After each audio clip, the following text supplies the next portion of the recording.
Welcome, my dear learners, for this course on control engineering. In this module 2, we were discussing on block diagram reduction and signal flow graph.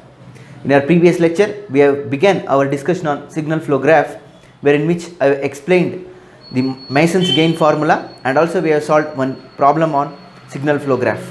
Continuing our discussion, in today's lecture, we are solving problem number 2, which states that for a system shown in figure, determine C of S by R of S using Mason's gain formula.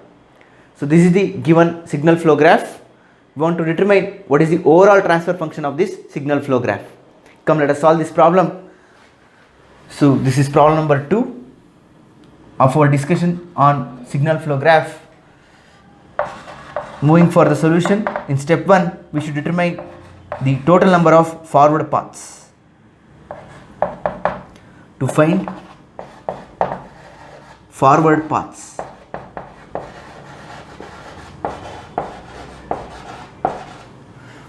now carefully observe how many forward paths are there from starting point to destination C of S. So this is path number 1. So I'll trace like this. This is path number 1, which has the path gain of G3 G4, and second path will be G1 G2, this one. Next, moving for the third one, I can come like this with G3, I can go above with G5 and come out with G2. So G3 G5 G2 is the path number 3, forward path. Next, anything more we can observe? Yes, one more is there. I can come like this, go with G1, come with G6, and I can reach the destination with G4. Any other forward paths? If I observe, so we have forward path number 1 like this, forward path number 2 like this, forward path number 3 like this, and forward path number 4 like this. Any other possibilities? No, right? I can't come like this because this is feedback. I can't go like this because this is also feedback. So totally I have observed 4 forward paths. So total number of forward paths for this problem, n is equal to 4. So therefore k is equal to 1, 2, 3 and 4. So total number of forward paths are 4, where the value of k is 1, 2, 3, 4. Now coming for step 2, to find path gain, forward path gains. As the name itself indicates, you should always move forward towards C of S. Coming for forward path gains, coming for path 1. Path 1 is this one. I'll go like this with G3, G4 and reach the destination. So therefore path gain will be G3, G4. G3, G4. Next, moving for path 2, I'll go like this, G1, G2 and reach the destination. So path gain is G1, G2. G1, G2. Next, path 3 is like this, G3, move forward with G5 and reach out with G2. So it is G3, G5, G2. So path 3, path gain is G3, G5, G2. G3, G5, G2. Next, moving for path 4. Path 4 will be G1, G6, G4. So we'll go like this, G1, G6, G4. So G1, G6, G4 is another path. G1, G6, G4 is another path. So this completes the 4 paths. K is equal to 1, path 1, K is equal to 2, path 2, K is equal to 3, path 3, K is equal to 4, path 4, and I calculated what is the path gain of all the 4 paths. Next, moving forward for step number 3. As I explained in our previous lecture itself, step number 3 is to find loop gains. First, let us identify the loops. So, with the visual inspection, directly itself I can state there are 3 loops. Directly we can identify loop number 1, loop number 2 and loop number 3. So, loop number 1, loop gain will be G3 into minus H2, that is minus G3H2. Next, coming for loop 2 is G2 minus H1, which means minus G2H1. Coming for loop 3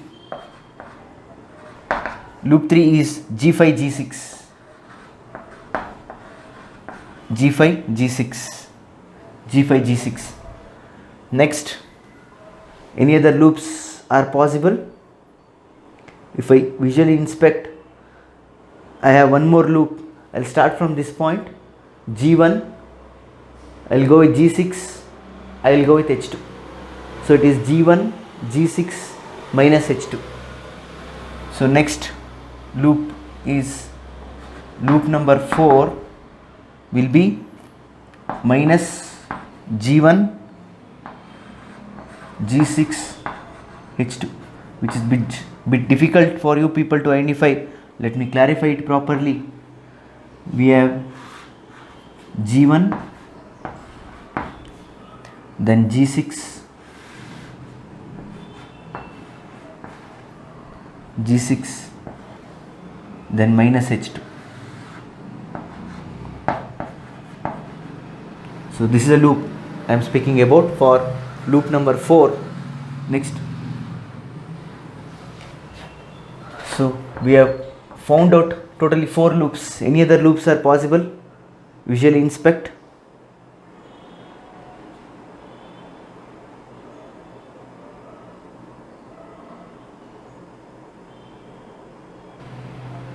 One more is possible. If I go here, I can come with G6, G4 minus H1. Correct? So one more loop is possible. That is loop number 5 is minus G6, G4, H1. What I am speaking about is loop like this. I'll come with G6, then I'll go with G4,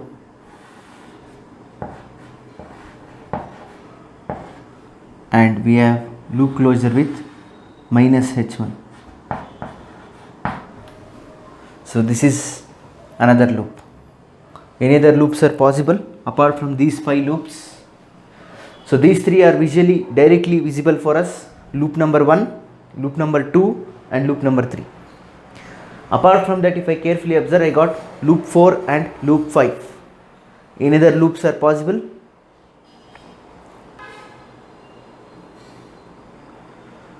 So that's all.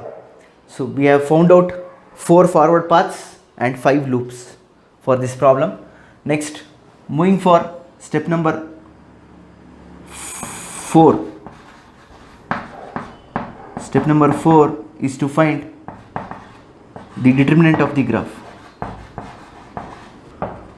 Now to find the value of determinant, we know the formula delta is equal to 1 minus sum of all the loops. Sum of all the loop gains is L1 plus L2 plus L3 plus L4 plus L5. We have 5 loops for this problem, plus sum of gain products of all the combinations of 2 non-touching loops. Let us identify how many combinations of 2 non-touching loops are there. Inspect L1 and L2. So L1 is here, L2 is here, so they are not touching each other. So therefore first combination will be L1, L2. L1, L2 are not touching each other. Now L1, L3. So this is L1, this is L3, they are touching here, ruled out. L1, L4, this is L1 and we have L4 including L1, so therefore that is also ruled out. Next we have L1, L5, this is L1, this is L5, so it is touching here at this node. So therefore the only combination of two non-touching loop is L1 and L2. So that's it, L1 and L2. So L1 L2 is the only gain product of combination of two non-touching loop. Rest all the loops are touching each other. Next, coming for combination of three non-touching loops. So if I take the combination of three, L1 and L2 are not touching and L1 is touching with all other loops. So therefore there are no combination of three non-touching loops. So as per the formula to find the value of determinant, delta is equal to 1 minus sum of all the loop gains plus sum of gain product of combination of all the two non-touching loops. So combination of two non-touching loops, I got only one combination, that is L1 and L2. I don't have any other combinations. Next formula continues as again minus sum of gain product of combination of all the three non-touching loops. There are no three non-touching loops. So therefore the formula ends here itself. Next, if I substitute and solve, I will get the value of delta as 1 minus, so I have negative in all except in L3. Let me take negative common. It will become 1 plus G3H2. L2 is also having negative, therefore it is plus G2H1. Next, L3 having positive sign. So since I take a negative common, it should become minus G5G6. Minus G5G6. L4 has negative, it will become plus G1G6H2. G1G6H2. And L5 also have negative, hence it is G4G6H1 plus G4G6H1. Then plus L1 L2. L1 into L2, minus of minus will become plus. So again plus G2 G3 H1 H2. G2 G3 H1 H2. So this is the value of delta. This is the value of delta. So I continued from here, don't get confused. From here I continued. So this is the value of delta. Next, moving for step 5 to find the value of delta K. Next, move ahead for step 5 to find the value of delta K.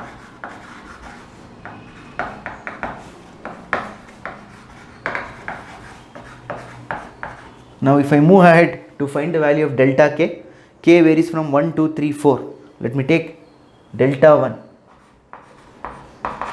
Delta K is the value of delta after eliminating the loop gains of the loops which are touching the kth path. So if I consider path 1, then delta 1 is the value of delta after eliminating the loop gains of all the loops which are touching path 1. So now this is the value of delta. Now from this delta I should eliminate the loops which are touching path 1. So path 1 is this one, G3 G4 1. So this is the path 1. So what are the loops which are touching this path 1 should be eliminated. If I consider loop 1, yes, it is touching. If I consider loop 2, yes, it is touching in this node. If I consider loop 3, yes, it is touching here. Next, if I consider loop 4, it is G1 G6H2. Oh, it is also touching here. Coming for loop 5, again it is touching here. So all the loops are touching the path at this node. At this node and this node, all the loops are touching path 1. Since all the loops are touching path 1, eliminate all the loops. If I eliminate all the loops, then I left out with 1 minus 0. Therefore delta 1 value is unity. This is because all the loops are touching path 1. Next, if I go for delta 2, that is the value of delta after eliminating the loop gains of the loops which are touching path 2. So we have path 2 as G1 G2. So this is the path I have. So coming for loop 1, it is touching here. Coming for loop 2, it is touching at this node. Coming for loop 3, again it is touching at this node. Coming for loop 4 and loop 5, both are touching at this node. So therefore the careful observation reveals that all the loops are touching path 2 also. So therefore if I eliminate all the loops, I left out with delta 2 as again 1. This is also because of the reason all the loops are touching path 2. Next, if I move for delta 3, because k varies from 1, 2, 3 and 4. So move for delta 3. Delta 3 is the value of delta after eliminating the loop gains of the loops which are touching path 3. So consider path 3. Path 3 is G3, G5, G2. So it is G3, G5, G2. So obviously all the loops are touching. Loop 1 is made up of G3, loop 2 is made up of G2, loop 3 is made up of G5, G6. So and also if I consider for loop 4, loop 4 is touching path 3 here at this node, and loop 5 is also touching the path here. So therefore all the loops are touching path 3 also. So therefore if I eliminate all the loops, it is 1 minus 0, so it is 1, because all the loop are touching path 3. Coming for delta 4, delta 4 is the value of delta after eliminating the loop gains of the loops which are touching path 4. So if I consider path 4, it is G1, G6, G4. So it is G1, G6, G4. If I consider this forward path, loop 1 is touching at node number 1, loop 2 is touching here, loop 3 is made up of G6. Coming for loop 4 and 5, they are also touching this path. So therefore if I eliminate all the loops, I left out with 1 minus 0. So therefore delta 4 is also unity, because all the loops are touching path 4.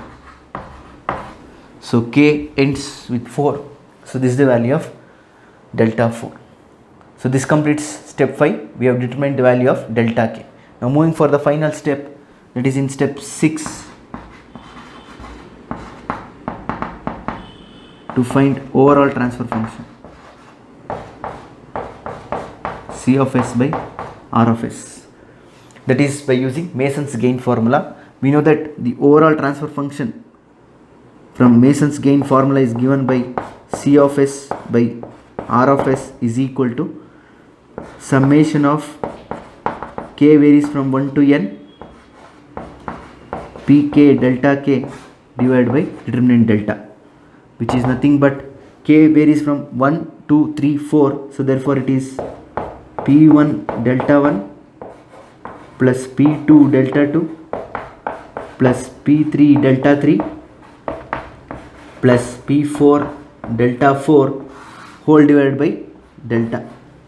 So if I substitute, I will get the overall transfer function C of S by R of S as P1 G3 G4 delta 1 is unity. So therefore it is G3 G4 plus P2 is G1 G2, delta 2 is also unity, plus P3 is G3 G5 G2, G3 G5 G2, that is G3 G5 G2 plus P4 is G1 G6 G4, G1 G6 G4. So whole this divided by delta. So delta is this value. So this entire thing should be divided by delta. That is 1 plus G3H2 plus G2H1 minus G5G6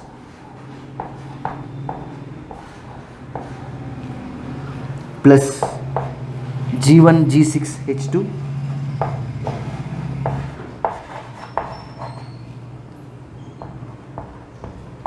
continuing that plus G4G6H1 plus G2G3H1H2 G2G3H1H2. So this is the complete solution for problem number 2, wherein which for the given signal flow graph we have calculated the overall transfer function. So this is how we should calculate the overall transfer function using Mason's gain formula for signal flow graph.